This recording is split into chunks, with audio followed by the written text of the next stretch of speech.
저를 믿고 반복 학습을 해주세요. 그러면 이 강의를 보고 있는 여러분도 제가 받은 점수 이상으로 합격할 수 있습니다. 오늘은 빅데이터 탐색 과목에서 추론 통계입니다. 이번 강의는 빅데이터 탐색 과목에서 통계 기법의 이해이고 추론 통계 항목입니다. 먼저 추론 통계의 이해에 대해 설명드리고 점 추정, 구간 추정, 가설 검증에 대해 설명을 드리겠습니다. 세 번째, 구간 추정. 구간 추정에 사용하는 통계량, 신뢰 수준, 신뢰 구간, 유의 수준이 있습니다. 신뢰 수준, confidence level. 신뢰 수준은 추정된 구간에서 모집단의 모수가 실제 포함될 확률을 말합니다. 예를 들어서 신뢰 수준 95%라는 말은 100번의 표본 추출을 했을 때 약 99개의 신뢰 구간이 모집단의 모수를 포함한다는 말이고, 신뢰 수준이 높다라는 말은 신뢰 구간이 넓게 설정이 되어 있다라는 말이 됩니다.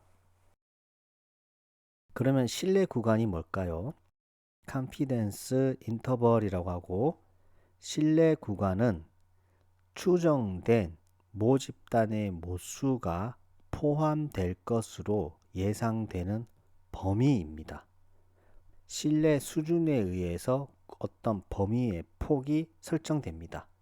즉, 신뢰 구간은 모집단의 모수가 포함될 범위고, 그 범위에 실제 모집단이 포함될 확률이 신뢰 수준이 되는 겁니다. 이해하셨죠? 유의 수준, significance level. 신뢰 구간 내 모집단의 모수가 포함될 확률이 신뢰 수준이고, 포함되지 않을 확률이 유의 수준이 됩니다. 이 유의 수준이 바로 뒤에서 설명드리겠지만 일종 오류가 되는 거고요. 자, 아래 그림을 보면 표본의 데이터가 이런 정규 분포가 있고요. 중심이 표본의 평균입니다. 이 중심에서 알파가 유의 수준이 되고요. 1-알파는 신뢰 수준이 됩니다. 이 X바 표본의 평균 빼기 Z 알파 나누기 2가 바로 이 양측 검증일 때의 이 유의 수준의 인계값이 되고, 곱하기 모집단의 표준 편차를 루트 n으로 나눈 것이 표준 오차가 되고, 표본의 평균 빼기 유의 수준의 인계값 곱하기 이 표준 오차, 표본의 평균 더하기 유의 수준의 인계값 곱하기 표준 오차, 이 구간이 바로 신뢰 구간이 됩니다. 그리고 1-알파는 신뢰 수준이죠. 해당의 면적이 바로 확률이 되는 거고, 이 면적이 바로 신뢰 수준이 되고, 지금 그 보시는 그림은 이제 뒤에서 설명드리겠지만 양측 검증이거든요.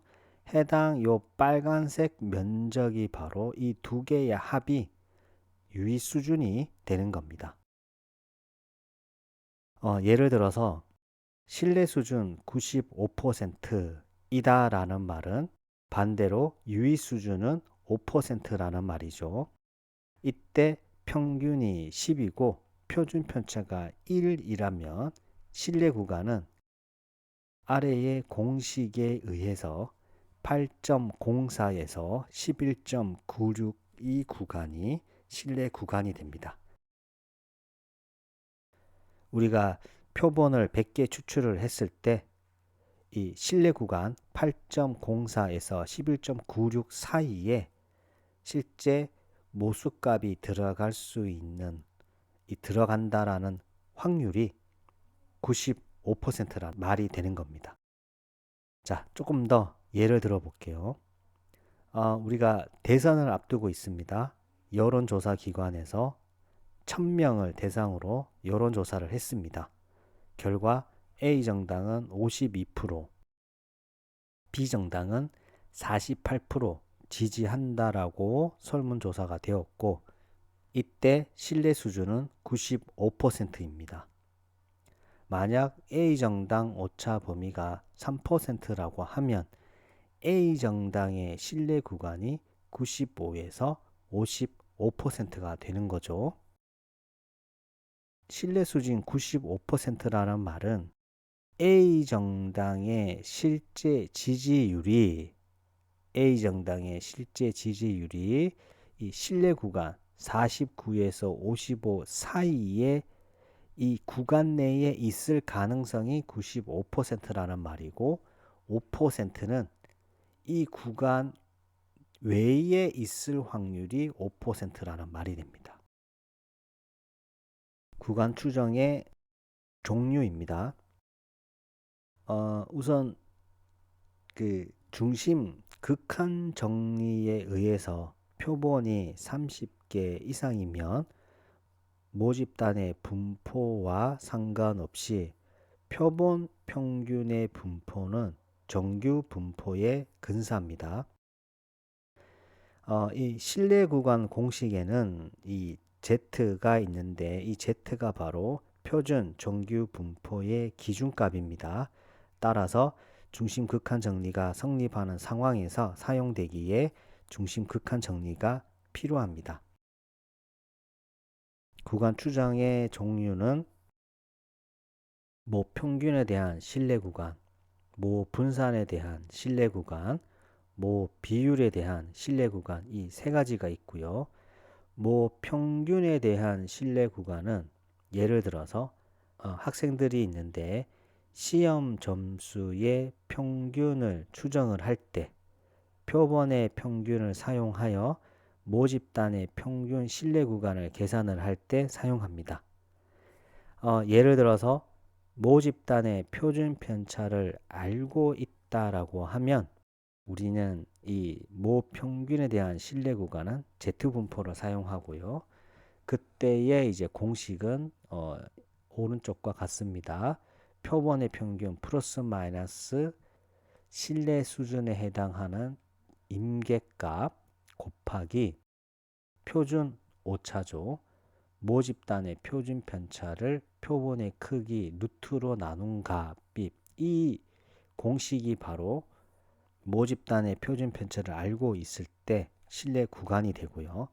사실 대부분은 모집단의 표준 편차를 모릅니다. 따라서 우리는 모 평균에 대한 신뢰 구간은 T분포를 사용하는데요. 이때 공식은 오른쪽과 같습니다.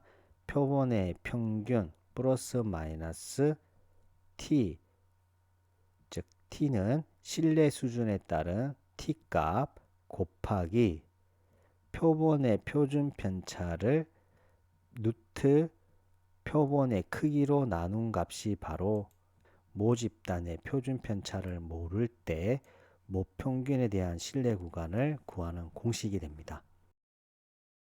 모 분산에 대한 신뢰 구간, 생산 공정에서 품질의 일관성을 평가하기 위해서 표본의 분산을 사용하여 모집단의 분산의 신뢰 구간을 계산하는 것이 모 분산에 대한 신뢰 구간이고요.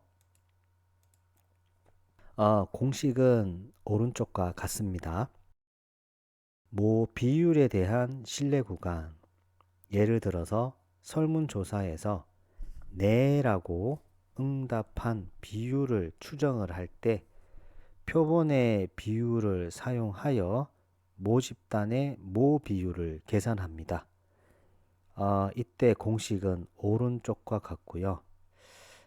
사실 이 공식이 좀 나오는데 어렵죠? 이런 공식은 외울 필요가 없습니다. 저 역시 다 외우질 못하고요. 필요할 때마다 찾아보면 됩니다. 우리는 이해만 하면 됩니다. 점 추정이 특정 값을 추정하고 구간 추정이 실내 구간을 추정하는구나. 표본이 30개 이상이면 중심 극한 정리로 표본을 통해서 각 모수의 실내 구간을 추정할 수 있구나. 이렇게 이해하고 있으면 됩니다. 네 번째, 가설 검증입니다. 개요입니다. 가설 검증, 하이파스시스 테스팅이라고 하는데요. 가설 검증은 모집단에 대한 가설을 검증하는 절차이고 과정입니다. 표본 통계량을 통해서 모수의 특성을 추정하는 겁니다. 가설 검증은 표본의 통계량을 통해서 검증을 합니다. 그러면 여기서 말하는 가설이란 모집단의 특성, 특히 모수에 대한 가정 혹은 잠정적인 결론입니다. 이 가설에는 두 가지가 있습니다. 기무가설과 대립가설이 있고요. 기무가설이 우리가 검증을 해야 하는, 계산을 해야 하는 가설이고요. 실제로는 우리는 대립가설이 궁금합니다. 기무가설은 영가설이라고 하고 널 하이파스시스라고 합니다. 차이 또는 효과가 없다, 기존과 같다라는 가설이고 우리가 검증을 해야 할 가설입니다. 대립가설은 얼터네이티브 하이파스시스, 우리는 H1이라고 하고 영구가설 혹은 대립가설이라 합니다. 기무가설에 반대되는 개념이기에 차이 또는 효과가 있다, 기존과 다르다 라고 하는 가설입니다. 우리는 대립가설이 알고 싶기 때문에 기무가설을 검증을 해서 판단을 하는 것이 바로 가설 검증입니다. 가설의 이 검증 방법은 기무가설 같은 경우 주로 가설 설정을 기존과 같다, 효과가 기존과 같다, 효과가 기존과 작거나 같다, 기존과 크거나 같다 이렇게 설정을 하고 이때 상반되는 대립가설이 같다라고 하면 대립가설은 아니야, 같지 않다.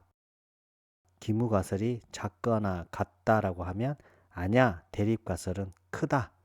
기무가설이 크거나 같다라고 하면 대립가설은 아니야, 작다라고 우리는 설정을 합니다. 가설 검증 또 몇 가지 용어가 중요한데요. 검정 통계량, P값이 중요합니다. 검정 통계량, 테스트 스태티스틱이라고 하고 기무가설이 참이다는 가정하에 기대되는 분포를 말합니다. 표본 데이터를 기반으로 계산을 하고요. 검정 통계량은 기무가설이 참이다는 가정하에 값입니다. P값, 우리는 P-밸류라고 하고요. 기무가설이 참이다.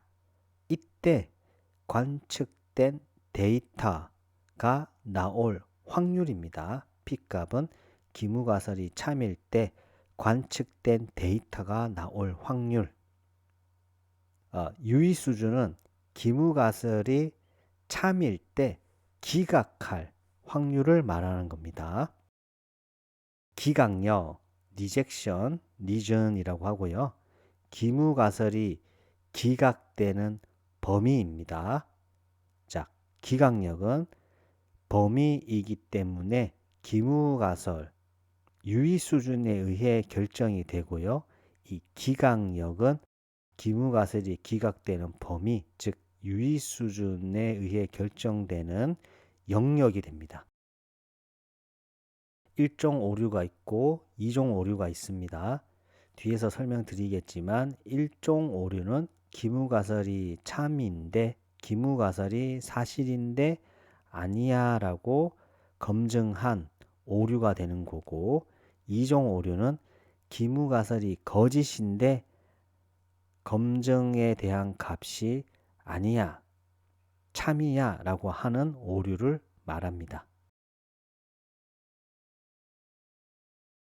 벌써 이번 강의에 반이 지났습니다.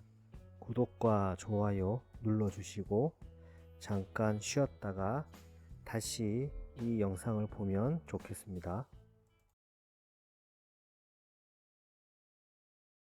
가설을 검증하는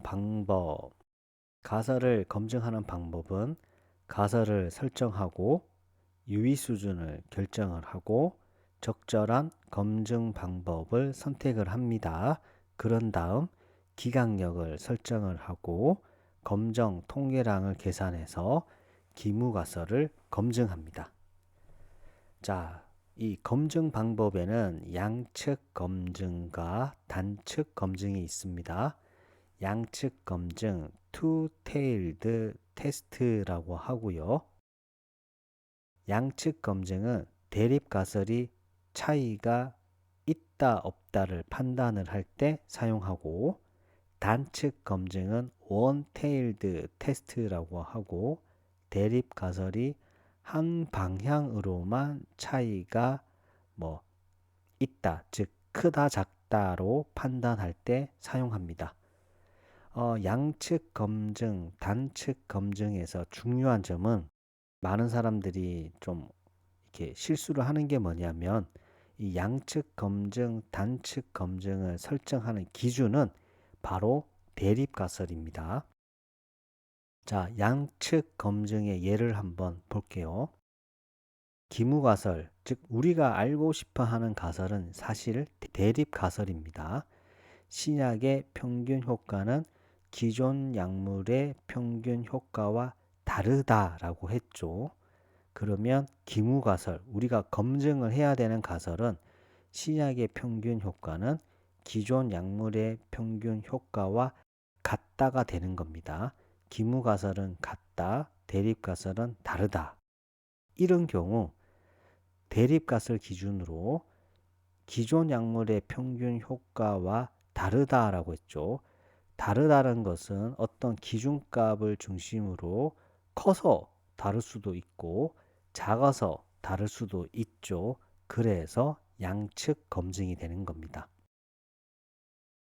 그리고 유의 수준이 5%라고 하면 양측 검증이기 때문에 양쪽에 둘 다 5%가 있는 것이 아니라 나누어지는 거죠. 2.5%, 2.5% 이렇게 나누어집니다.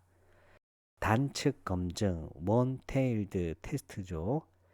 단측 검증을 예를 들어보면 신약 검증을 하는데 유의 수준이 5%입니다. 자, 우리가 알고 싶어 하는 대립 가설은 새로운 약물의 평균 효과가 기존 약물의 평균 효과보다 크다가 됩니다. 그러면 기무가설이 새로운 약물의 평균 효과가 기존 약물의 평균 효과보다 작거나 같다라고 가설을 설정을 해야 됩니다. 단측 검증은 유의 수준이 5%라고 하면 대립값을 기준으로 기존 약물의 평균 효과보다 크다라고 했기 때문에 오른쪽에 기각력이 있고 이때의 유의 수준, 이 기각력의 면적이 바로 유의 수준 5%이기 때문에 5%가 됩니다. 예를 들어 보면 이런 신약 검증에 대해서 단측 검증에 대한 가설을 설정을 하고 우리가 검정 통계량 p-밸류 값이 0.03이 나왔다면 P값은 기무가설이 참일 때, 즉 새로운 약물의 평균 효과가 기존 약물의 평균 효과보다 작거나 같다가 이 표본의 데이터가 나올 확률이 3%라는 말이죠. 대립가설이 기존 약물의 평균 효과보다 크다라고 했죠. 한쪽 방향, 특히 오른쪽 영역입니다. 유의 수준 5%는 기무가설을 기각할 기준 확률값입니다.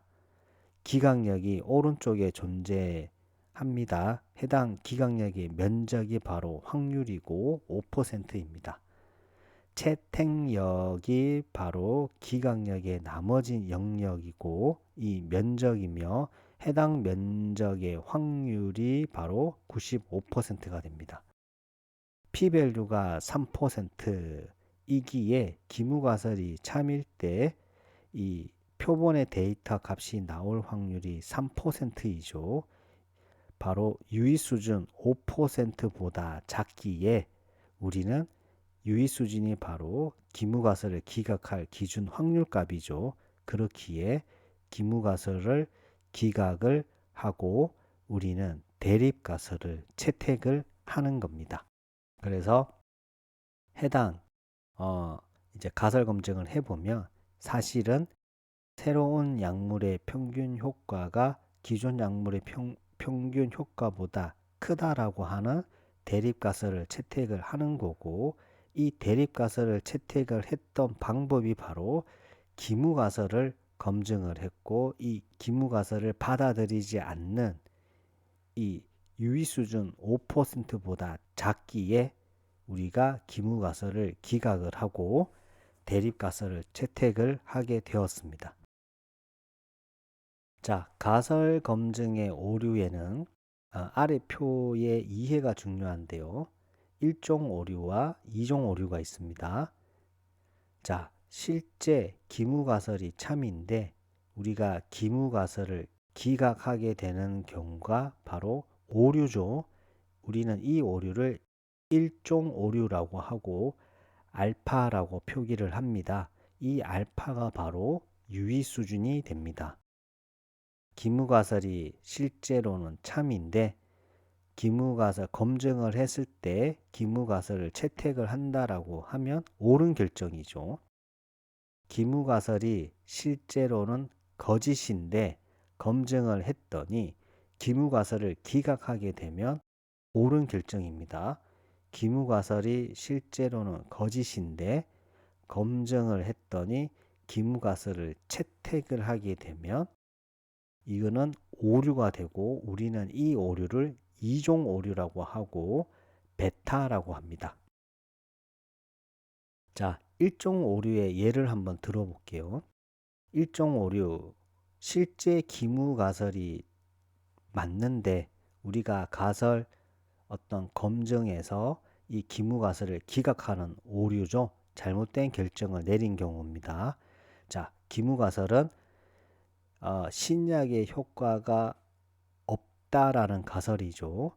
그러면 약의 효과가 없는데 가설 검증에서 우리는 약의 효과가 기무가설을 기각하는 거죠. 따라서 약의 효과가 있다라고 잘못 판단하는 경우가 바로 1종 오류가 되겠죠. 1종 오류는 해당 약을 만약에 출시를 하게 되면 시장 품질 비용, 즉 리콜 비용이 발생하게 됩니다. 이 알파가 바로 1종 오류로 범할 최대 허용 확률이고 이 알파가 유의 수준이 되는 겁니다. 신뢰 수준은 기무가설이 참일 때 기무가설을 채택할 확률이기 때문에 1-알파가 되는 거고요. 2종 오류는 실제 기무가설이 거짓이죠. 약의 효과가 있는데 가설 검정에서 기무가설을 채택하는 잘못된 결정을 내린 경우가 바로 2종 오류가 되죠. 예를 들어서 기무가설이 거짓이라는 말은 실제 약의 효과가 있는데 검정 결과 우리는 이 기무가설을 채택을 하죠. 즉 약의 효과가 없다라고 잘못 판단하는 경우입니다. 우리는 이런 약은 출시가 안 되고 계속 연구를 하게 되겠죠. 연구 개발 비용이 증가하게 됩니다. 실제 기업 입장에서 보면 일종 오류가 더 심각한 오류입니다. 약의 효과가 없는데 약의 효과가 있다라고 잘못 판단한 경우가 되기 때문에 일종 오류가 이 유의 수준이 중요한 개념이 되는 겁니다. 우리는 이 베타 수준을 이종 오류를 범할 최대 허용 확률을 말합니다.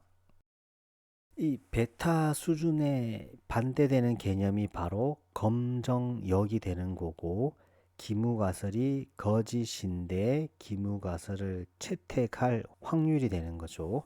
우리는 이 검정역이 바로 1-베타가 되는 겁니다. 가설 검정 방법에는 우리가 T 검증, 분산 분석, 카이 제곱 검증, 상관 분석, 회귀 분석이 있고요. 빅데이터 분석 기사 필기 시험에서는 4과목 빅데이터 결과 해석, 분석 모형 평가 및 개선, 모수, 유의성 검증 항목에서 앞으로 이런 T 검증, 분산 분석, 카이 제곱 검증, 상관 분석, 회귀 분석에 대해서 상세히 학습할 예정이고요. 사실 이 가설 검증 방법에 대해서는 제 이제 강의 목록에 보면 이미 자세히 다루었습니다. 먼저 학습을 하고자 한다면 데이터 분석 통계에서 추론, 통계, 입문, 가설 검증 방법에 대해서 강의를 학습하면 좋겠습니다. 하지만 그냥 넘어가기에는 너무 아쉽기 때문에 이 가설 검증 방법에 대해서 간략히 핵심만 설명을 드리도록 하겠습니다. 지금 이 보시는 이 표가 바로 가설 검증 방법에 대한 핵심이고요. 우리는 어떠한 상황에서 어떠한 조건일 때 어떤 가설 검증 방법을 써야 되는지 이런 이해가 상당히 중요합니다. 그런 이해 이후에 우리는 이제 파이썬으로 해당 각각의 검증에 대한 코딩을 하면 되는 거고요. 그래서 이런 이해가 중요하기 때문에 그 개념을 명확하게 잡아주는 것이 좋습니다. 그래서 제가 미리 좀 간략히 설명을 드리도록 하겠습니다. 카이 제곱 검증은 독립 변수와 종속 변수가 모두 범주형 변수일 때 두 범주형 변수 간의 독립성 검증 또는 적합도 검증을 할 때 사용합니다. 예를 들어서 독립 변수가 남녀이고 종속 변수가 남녀일 때 남녀별 국어, 수학, 선호도 조사 이와 같은 것이 바로 카이 제곱 검증이 됩니다. T 검증은 사실 이 T 검증은 독립표본 T 검증, 대응표본 T 검증, 단일표본 T 검증 이 세 가지가 있는데 지금 보시는 것은 정확하게 말하면 독립표본 T 검증이 됩니다. 독립 변수는 범주형 변수이고요. 종속 변수는 연속형 변수일 때 두 범주형 변수 간의 평균의 차이를 검증합니다. 예를 들어 보면 독립 변수가 범주형 변수인데 두 개의 범주값을 가지고 있습니다. 남녀가 되겠죠. 예를 들어서 남녀별 종속 변수는 연속형 변수가 됩니다. 수학 점수. 남녀별 수학 점수에 대한 이 두 범주 간의 평균의 차이죠. 남녀 간 수학 점수 간의 검증이 바로 T 검증이 되는 겁니다. 상세히 말하면 독립표본 T 검증이 되는 겁니다. 자, 아노바. 아노바는 원웨이와 투웨이 아노바가 있습니다. 우선 아노바는 우리는 분산 분석이라고 하고, 독립 변수는 범주형 변수이고 종속 변수는 연속형 변수입니다. 독립표본 T 검증과 동일하죠. 다만 다른 거는 독립표본 T 검증은 독립 변수의 범주값이 2개이고요. 아노바는 분산 분석은 독립 변수의 범주값이 3개 이상입니다. 예를 들어서 1, 2, 3학년 간의 수학 점수 이와 같은 검증을 할 때는 아노바 원웨이가 됩니다. 그러면 아노바 투웨이는 2개의 방향이 있다라는 거죠. 즉 독립 변수가 2개의 집단입니다. 각각의 독립 변수는 3개 이상의 범주값을 가지고 있고요.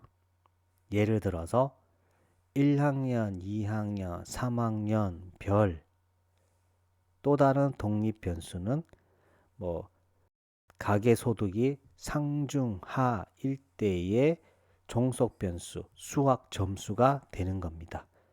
이때 이 범주 간의 평균의 차이를 구하는 것이 투웨이 아노바가 됩니다. 판별 분석은 독립 변수가 연속형 변수이고요. 종속 변수가 범주형 변수입니다.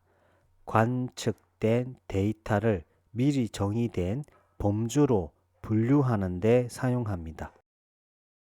선형 판별 분석과 로지스틱 회귀 등이 있습니다.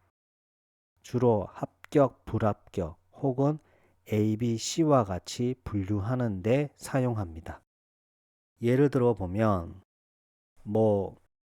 어떤 식물의 치수를 바탕으로 해서 이 식물이 어떤 종류이다, 장미다, 뭐다라고 판단하는 것이 바로 판별 분석이 됩니다. 상관 분석은 두 변수 간의 선형 관계의 강도와 방향을 측정을 하죠. 독립 변수와 종속 변수가 연속형일 때는 피어슨의 상관계수를 사용하고요. 독립 변수와 종속 변수가 범주형, 정확히 말해서 서열 척도일 때는 스피어만 상관계수를 사용합니다. 이상으로 우리는 이번 강의를 마지막으로 빅데이터 탐색에서 통계 기법의 이해에서 이전 강의에서 기술 통계를 배웠고, 오늘 추론 통계를 마침으로써 우리는 두 번째 과목인 빅데이터 탐색 과목이 마무리가 되었습니다. 노빌쌤입니다. 오늘 하루도 수고하셨습니다. 반복과 학습은 필수입니다. 감사합니다.